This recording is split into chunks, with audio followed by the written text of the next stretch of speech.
Okay, hi everyone. Welcome to Getting Started with Splunk. We are on session 4 of talking about Splunk Knowledge Objects and integrations.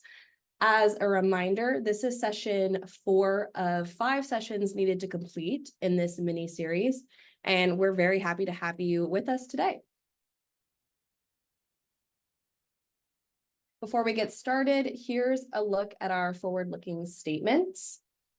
Feel free to post any questions as we go through today's content in the chat. I'll get started by introducing myself. So hi, everyone. My name is Johnny Lee Fain, and I am a solutions engineer based out of Dallas, Texas. I've been with Splunk for almost 3 years now, and I'm really excited to be talking to you all today about knowledge objects and integrations, and hopefully helping everyone get a little bit more familiar. So while we're on the topic, let's talk about today's agenda and what you've already seen. So since this is session 4 of 5 in this series, I want to take a minute here and go over what each session has been about very briefly. So if you've attended since the beginning, session 1 talked about the importance of machine data, right? And then we jumped right into session 2, where we started to talk about what the Splunk platform is and the underlying architecture. Session 3 introduced us to SPL, or Splunk's search processing language. And now today, we're going to be talking all about what Splunk knowledge objects are and how we can use them within the core platform. The next and final session, we'll be talking about what popular SPL commands are and how you can leverage them. So please ensure to join us for the next session as well and take a look at the Splunk resources as we go along. In terms of the content we will be covering today, we are going to talk specifically about what knowledge objects are, and we're going to drill down to specifically reports and alerts. We're also going to be talking about dashboards, and we'll end with taking a look at integrations within Splunk. So let's go ahead and dive right in and chat a little bit about what Splunk knowledge objects are. So a knowledge object within Splunk are the way that we give form to the chaos of raw data, right? So a knowledge object is a user-defined entity that's going to enrich existing data within the Splunk platform. So we can use knowledge objects to get specific information from or about our data. And when you create a knowledge object, you can elect to control the permissions of it as well. So you can choose to keep it private, or you can share it with other users within your Splunk environment. Splunk Enterprise knowledge objects are going to include everything you see in this list here. So things like saved searches, event types, tags, field extractions, lookups, reports, alerts, data models, workflow actions, and even fields are all under the umbrella of knowledge objects. And a collection of knowledge objects that address a specific use case is what we call an app. And a knowledge object that service other apps in some way are what we call add-ons. And we're going to dive into that a little bit more in just a moment. You can also develop apps and add-ons for your own use, and you can find already created apps and add-ons, either created by Splunk or other vendors or community members within Splunkbase. So you don't have to reinvent the wheel if someone's already created it for you. And again, we'll touch more about this towards the end of today's presentation. Although also we've seen here that there are quite a few different types of knowledge objects that can be created and leveraged within Splunk. For today's session, we're going to primarily be focusing on reports and alerts in terms of the content we'll be covering. So let's go ahead and jump straight into that. So what are reports and alerts? Let's start with reports. So when you create a search or a pivot that you would like to run again and perhaps share with others, you can save that as a report within Splunk. So this means that you can create reports from both the search and pivot commands within the Splunk platform. And once we create a report, we can view the results that that report runs. And you can do that within the Splunk platform or even leverage that within the Splunk mobile app. You're also able to always edit a report at any time. So if you want to change the visualization or you want to change the time with which you're looking at the data or how it populates, you always have the option to do that as well. Additionally, you can always change a report's permission to control who has access to view the report, who can edit it within your Splunk user community. And you can even schedule the report so that it runs on a regular interval. So scheduled reports can perform actually different actions every time they run. So think of sending a report results via email to a set of stakeholders, for instance. You can even accelerate slow completing reports that might be built in search. You have the option to embed scheduled reports in external websites. And you can add a report to a dashboard and save that as a dashboard panel to reference it later as well. We'll talk a little bit more about that in just a moment. Alerts separately are used to monitor for and respond to specific events. So they use a saved search in a similar way, but they look for events in real time or on a schedule, and then they trigger when a search results meets a specific condition. So when alert actions are triggered, that's when we're responding based on what we're seeing within the alert. Typically, there are two types of alerts, either scheduled or in real time. So alert type definitions are going to be based on when you're creating that alert, right? Based on things like search timing, and depending on the scenario, we can configure what that timing is, triggering, and then other behavior indicators for either alert type. So just based on a quick snapshot of both of these options, you might have noticed that there are similarities between these two different knowledge objects, but there also are some key differentiators, right? So let's touch on what those are. A report is something that can be used in a dashboard, and it doesn't have to trigger anything. You can reference it just as a panel within a dashboard and see how it changes. Whereas an alert is based on a scheduled saved search that, whenever certain conditions are met, generates one or more actions to be executed. So consider those differences when you're evaluating using either knowledge objects in the future. Jumping into dashboards, we're going to talk about how knowledge objects power these dashboards, right?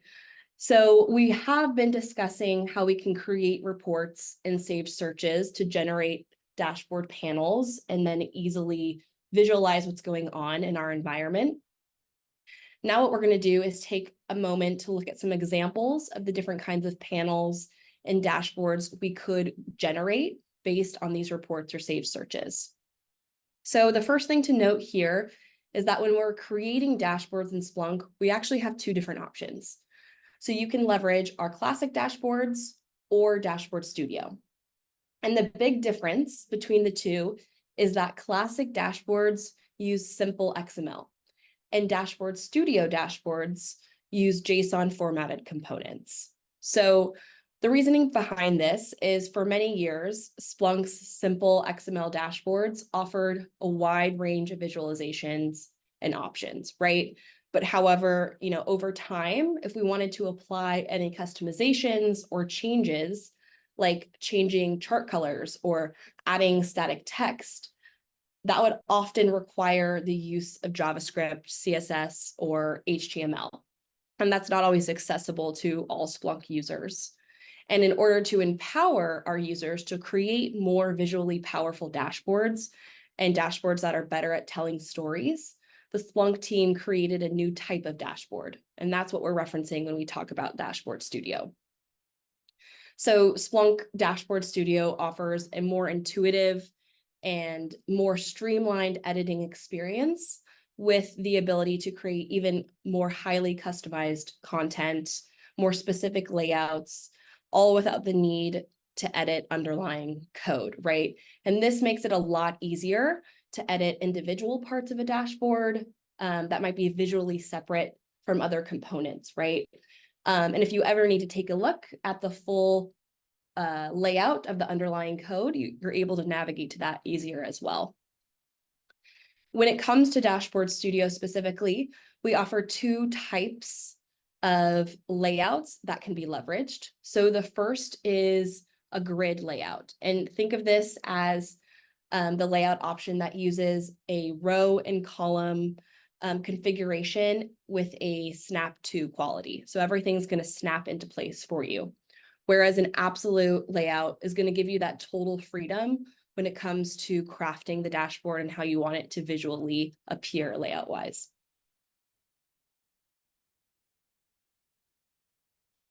Since we've discussed the differences between using classic dashboards and Dashboard Studio, let's talk a little bit more about when it's appropriate to use one over the other. In general, I'm going to recommend that all new dashboards are built in Dashboard Studio unless you're looking to leverage specific customization options that are only available in simple XML today, right? And you can take a look at some of those differences on the slides here. And if you decide to build a new dashboard in simple XML, there is a conversion tool that is available for you to use today that allows you to take a dashboard built with our classic format and change it into Dashboard Studio. And over time, we're going to be working to improve this script so that there's more and more feature parity between classic and Dashboard Studio dashboards, so those customizations will carry over. So some things to consider when using Dashboard Studio is if you have any dashboards that need to be shared with stakeholders that don't typically use or see Splunk. So this might be different executives or customers, or when you need to share the dashboard more broadly, such as, on a large screen within a room. Dashboard Studio is going to make it a lot easier to achieve a finer level of polish and make that dashboard even more presentable when digesting the information it displays. Consider using Dashboard Studio when you have any use cases where you are visually trying to see data coming from a physical object or a physical space.